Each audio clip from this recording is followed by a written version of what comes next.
we're going to be doing some rapid fire questions. Are you ready for rapid fire questions, Dr. Ibrahim? I come from a small town. Chicago is a wonderful city. Working 60 to 80 hours a week. Yes. Almost on average 6 days a week. I borrowed a bike from from a Facebook group.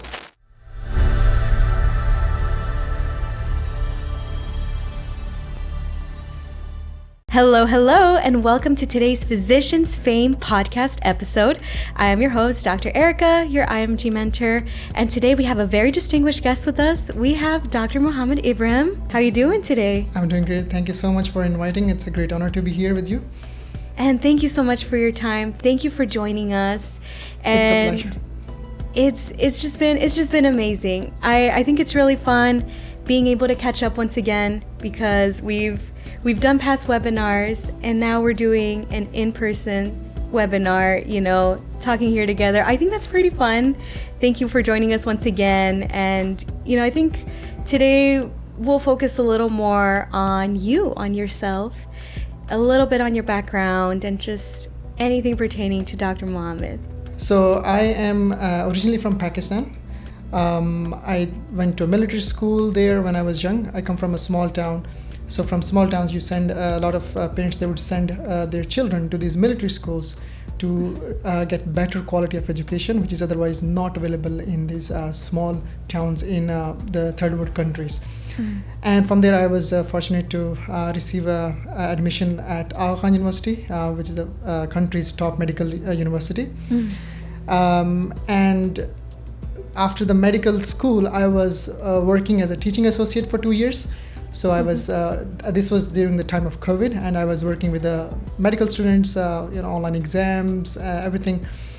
And then in July 2022, that's when I started working as an internal medicine resident at Cook County Hospital, which is one of the largest healthcare system in Chicago and one of the largest internal medicine residency programs in the state of Illinois. And now I am almost about to finish my residency, 3 more months to go. Wow, no, that's amazing. No, congratulations. Thank you. Congratulations, Dr. Ibrahim. And to be honest with you, it's my first time here in Chicago.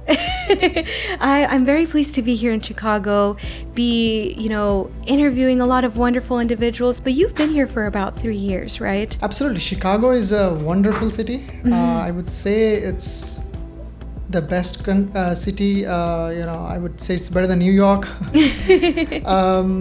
It's much cleaner. It's the population is amazing here. It's a very diverse population. Yeah, definitely. Food is amazing. The tourist sites are incredible as well. We have more than half the population comes from different ethnicities and all across the globe. So it's a beautiful city. It's much safer when it comes to a lot of metropolitan cities as well.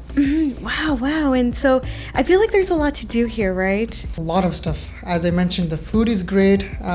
You get every cuisine here.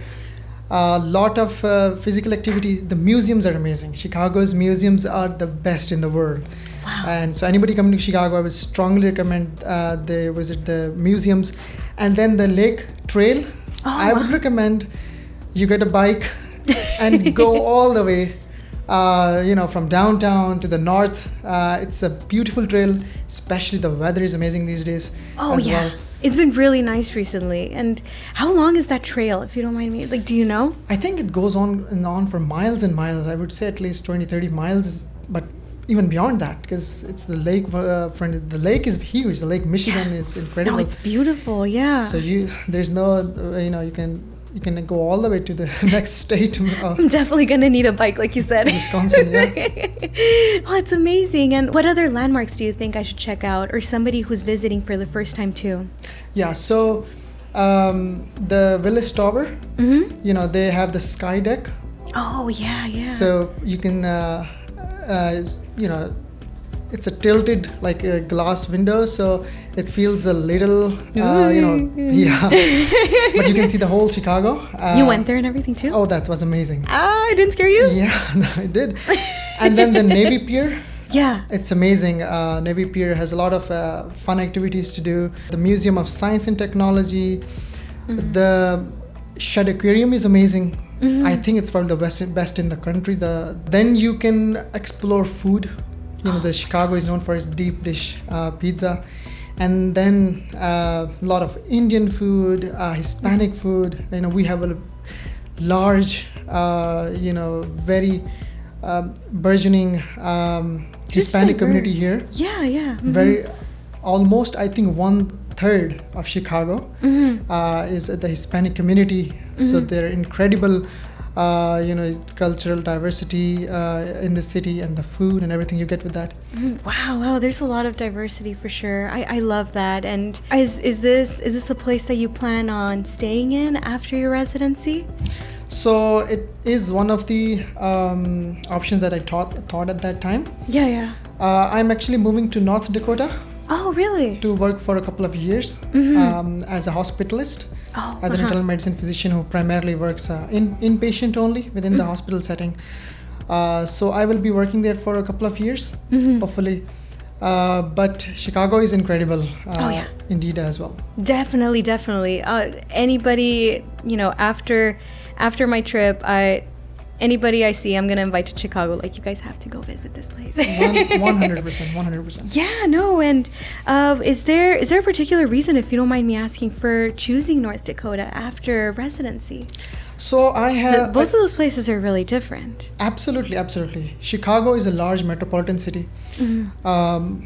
Very complex patients. It's a busy city. When you start working as a hospitalist here, you will be working. You start with working 30 weeks a year. That's the usual starting amount. So it's a lot of exciting work here. I have a lot of interests outside of medicine as well. So I'm going to North Dakota because I get to work less weeks. And with the amount of time I have outside of work, I can focus on all the activities that I enjoy. So that's the reason for me going to North Dakota. Oh, nice. And if you don't mind me asking, what are those other activities you're pursuing? So when I went to the military school, we were exposed to a lot of activities. So sports, running, athletics. I started learning music there. So singing. I was playing a lot of sports, basketball, cricket, football there. And then I was doing a long distance running, short distance and long distance running. Wow. So I was a provincial athlete in province of Sindh, in Karachi. Yeah. I was doing the sprinting 100 meter, 200 meters. I was doing a lot of that. And I was member of a lot of sports team in Karachi as well. So I hope to have more time for those activities. I see. After I graduate, because when you work as a hospitalist, as a resident, you're working 60 to 80 hours a week. Almost on average 6 days a week. But as a hospitalist, you get to have that 1 week on and then 2 weeks off, or 1 week off, so you can focus on a lot of other activities. And then I am a USMLE mentor and tutor, so I would like to give more time to that, to teach more students as well. Then music production. Yes. No way. Do you play instruments or produce some? I'm a vocalist primarily. Vocalist. Yes, I'm a vocalist. I sing multiple genre, mostly traditional, South Asian, but also a little bit of Arabic. So I hope to practice more and then hire a team. And then work with them to produce a couple of tracks in the next couple of years. Oh, no way, of your own music and everything. Hopefully, yes, that's the plan. That'd be so amazing.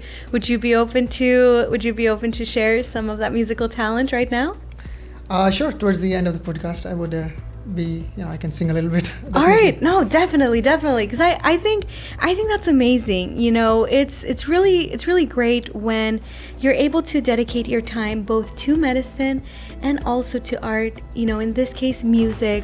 I love music. I'm a really big music fan. I don't play many instruments myself. I can play the drums. I do enjoy doing that, but overall, just appreciating music, I think, is such a great hobby of mine. Absolutely. And it's something really nice, a really nice way to come back, disconnect, and just really recharge. Absolutely. Outside of medicine, right? 100%. You need something like that It could be running, it could be jogging, it could be reading something out of medicine. As I said, music, sports, yoga, whatever you want to do, but it's essential. As a resident, you need to have something like that, so that you don't burn out. And the next day when you go back to work, you are energetic, you're excited, and you can you go back to taking care of your patients with the same energy that you did when you came on the first day of your internship.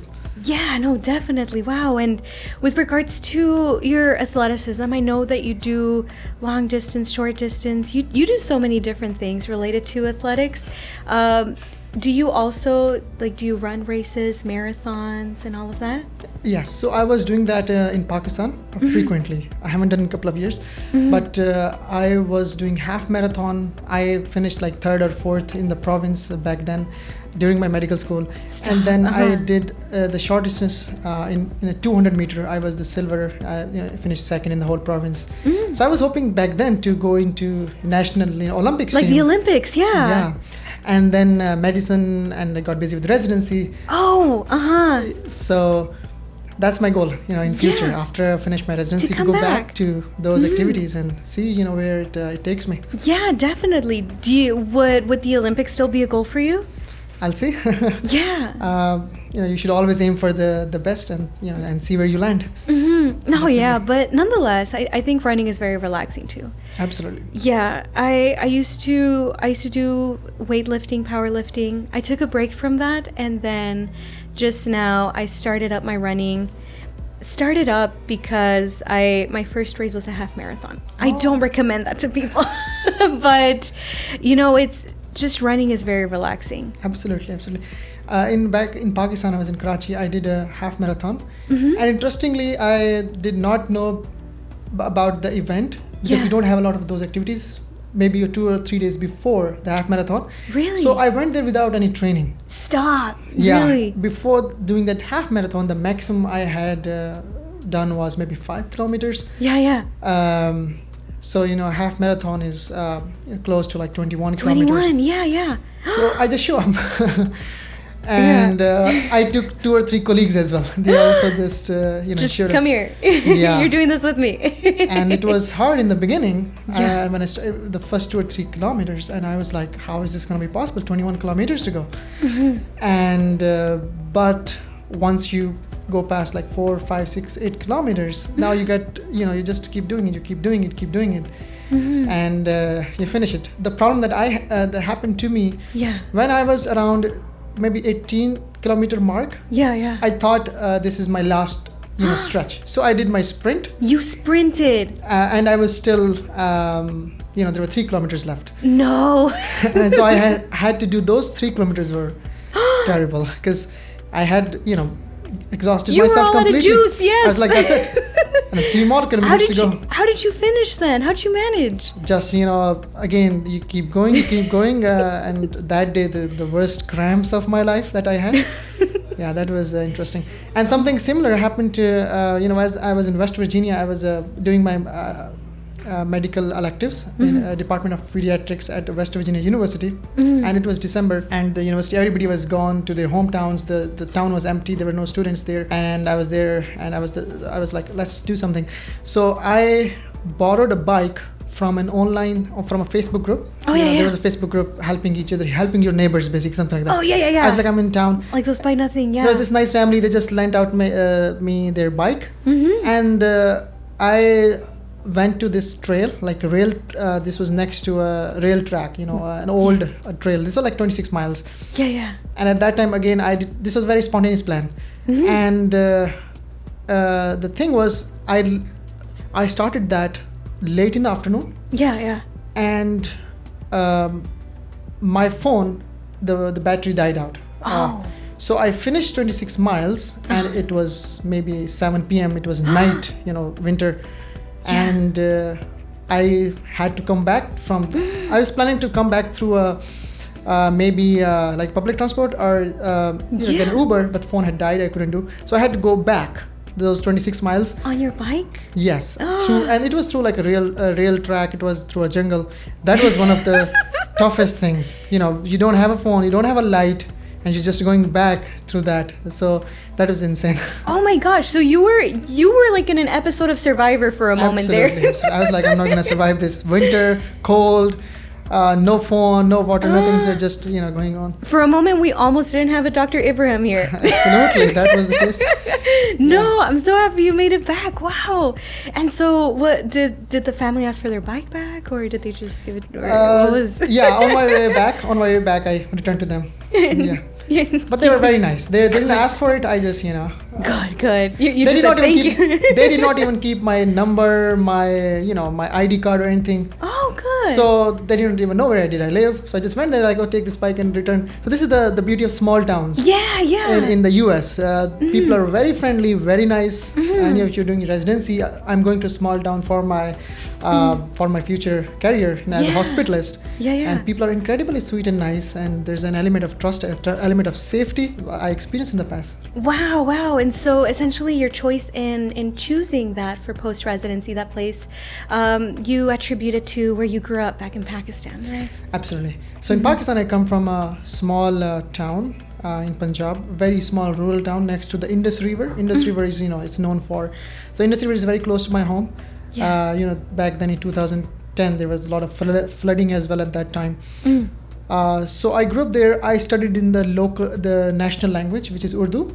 My schooling, it wasn't in English, so I didn't learn English until a little late, like proper English. And at that time, I was not exposed to anything. There was no like extracurricular activities in the school. So once I finished my middle school, the 8th grade, a family member who was a police officer in another city. There was a military school there, so he sent over the information how to apply there, and I applied there, and I got in. I think probably I was the only one from my town ever, or a couple of years at least, to get into the military school. And that was the moment, the life-changing moment, because I show up in a place where most of the individuals are from bigger cities. They are coming from big schools. Their education is from amazing institutions. And I find myself as a person who is way behind that journey. And I have to catch up and to learn. And that's when I realized, being away from home in a boarding school, and every opportunity that I had, I took it. You had to, There were sports. I did sports, athletics. That's when I started doing it. Music, academics. I was in the gymnastics team. So that's when I learned the value of opportunity. That when you're so away from town, and you're in a boarding school, and then you realize that this opportunity that you're getting, you cannot just let it slip. Right. Exactly. I went to National Biology Olympiad team. I represented my country in International Biology Olympiad. Oh, nice. Back in 2014 in Indonesia. Again, I was the first person from my military school to do that. And it was quite challenging because you have to do your own boards prep. You're studying for your medical school exams, which is very competitive. Yes. So you have to be very focused to do that. You have to give up on a lot of things, otherwise you will be doing, and you have to stay focused. You have to keep doing the same thing over and over again until you get there. How did you manage to maintain that focus and discipline? Was there, again, the end goal? Was there a certain thought process that you had? At that point, I was 13, 14, 15-year-old. That's what you are in the military school. Yeah. You don't know a lot about what's going on in the rest of the world. Right. I knew I wanted to go to medical college, medical school, but other than that, it was about sheerly about learning new skills. Every opportunity you see, you want to maximize your potential in that. For example, I learned Arabic during that. I taught myself Arabic during that candid college, and the motivation was just to be a better person, just to have more skills. At that time, I didn't know where would it take me, and I realized that several years from then, where I end up, I'm a internal medicine physician here in the US. At that time, it was about be the better person, be better than the previous day, to repeat to grow your skill. And once you learn one skill really well, you can apply that strategy to any other skill So for example, I learned how to I was the best I turned into best athlete after training for athletics, right? Yes. Now I knew I have to do the same thing as I was training to learn Arabic, to learn music, for the medical school, Yes. to become be part of the national team for Olympiad team. So you do the right thing in the right way once, and then you just replicate it over and over again, and you can do wonders. All right, so we're gonna be doing some rapid fire questions. Are you ready for rapid fire questions, Dr. Ibrahim? Oh my gosh! First of all, I know you mentioned music. Who would you like to collaborate with? Atif Aslam. That's one of the top singers in the country. Okay, definitely. And what is your favorite scent? Rose. Oh, okay, nice. When you go to Starbucks, what is your typical order? I don't go to Starbucks. It's okay. I gave up coffee long ago. Gotcha. I'm not usually much of a Starbucks drinker either. When is your next trip, and where to? North Dakota. I'm gonna start working in 3 months. How exciting! And if somebody was to do a documentary about your life, which actor would you like to play Dr. Ibrahim? Imran Abbas. Okay, nice. He's a Pakistani actor. Okay, perfect. Last rapid fire question. If you could have any pet in the world, any animal, what would it be? Parrot. I love that. No, thank you so much for the rapids. Thank you for, just really thinking on your feet. I know they can be a little... Absolutely. They can kind of catch you by surprise. They do. But, just going back to, again, I think it's amazing what you've been doing, both in your trajectory as a physician, as an athlete, and just really keeping that, that overall theme of being better, doing better. I think that's amazing. And, outside of medicine, I know that you've really highlighted on your athleticism and your music. Again, what has your trajectory with music been like, if you don't mind? Like, I'm still a little, I'm the one who's surprised with music. I think it's really neat. Have you played for other people? Have you played festivals? Do you plan to? Like, what's your venture there? So again, it started back in my hometown, in rural town. So I don't have any formal music education. My parents have nice voice, and I get to inherit some of that. But it was mostly by just online, listening to it, and then trying to practice it and copy it. Especially internet, YouTube, listening to the artists, especially Nusrat Fateh Ali Khan. This was a very famous Pakistani musician. Classical music musician. So just listening to that and trying to practice that and copy that, and I was doing that for a lot of years. Before I started actually performing in medical school, in events in the medical school. I had never played any instrument. I didn't have the exposure to that back in my hometown or in the military school. Right. But I did what I could do, just keep practicing your vocals. And again, it was never supposed to be for any professional reasons. You just practice it because you like it, you feel good about it. Yeah. And then came the time when I started having opportunities to perform on events during the university. Oh, in the university? Yes, absolutely. Wow.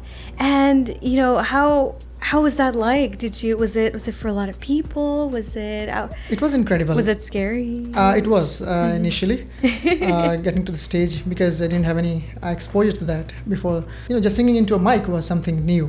Yeah, definitely. And how to coordinate with the instruments. Yeah, of course. With everybody else, because you're like a team doing it. Of course. So it took some time before I got there. Yeah. But I could notice that when you have been doing something for over and over again, you build that ability, you build that focus, you build that talent, that people start asking you to come to events and perform, even though you were just doing it for sake of fun. Just for fun. Yeah. So it was nice experience, incredible experience. As I mentioned, some Arabic, some South Asian. So even after I graduated, my university asked me to perform a recitation, of the Holy Quran at one of their international events, which was worldwide, the convocation. Even though usually they ask their medical students to do that, but I had already graduated, but they asked me because I was just doing it on my own, and you get there. Wow, that sounds like such a big honor to be able to do that, and I think that's really neat. You know, again, it's just something so unexpected. You're surprise after surprise after surprise, Dr. Ibrahim. And you know, have you done reality TV? Would you ever do it? Let's see what the future brings. One should be open to everything. Right, no, definitely, because I know you were almost in Survivor for a certain point. Absolutely. No, yeah, but I feel like if you were to do, you know, like a show, you could probably do either American Idol or Survivor, or, you know, if you could do a reality show competition, which one would you consider? Which one would you try out? Probably music, American Idol. Yeah. I hope if I have time in the upcoming years, you know, you just practice more. Yeah. You learn to do it more professionally. Yeah. Formal education you can do that. Would you do it? Definitely. Try out and everything? Absolutely. Yes, do so, yes. Thank you to everybody who joined us today in today's podcast. Don't forget to stay connected, and we'll see you on the next one.